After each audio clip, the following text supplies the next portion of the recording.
So, all right, well, so you had a soundbar in here. It was a top-of-the-line soundbar, correct? You had a wet sound soundbar. All right, all right. So I guess the best way to kind of give an idea how things compare is, on a 1 to 10, what would you rate the system that you've heard in here?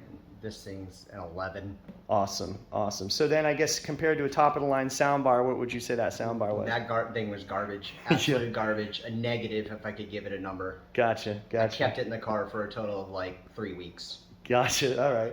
Yeah. So the tough thing with enclosure designs like this, and a lot of the reason the other manufacturers don't do it, because making individual parts is a lot easier than an overhead. The advantage to doing doors, as is typical in high-end cars. I mean, we obviously don't buy a high-end car with speakers shooting down on top of your skull. Your ears aren't faced in that direction, so that's off-axis listening.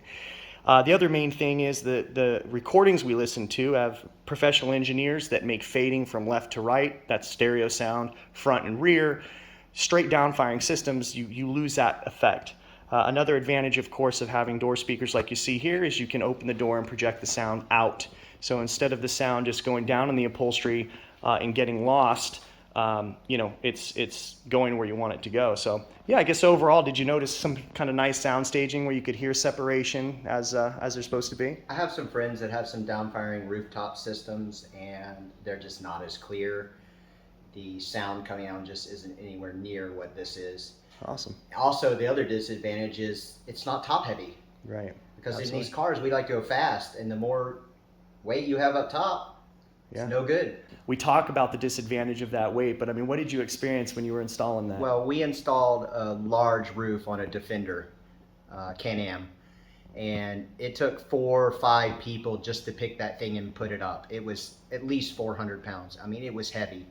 And it didn't have the sound that I thought it should have. And it had good, big speakers.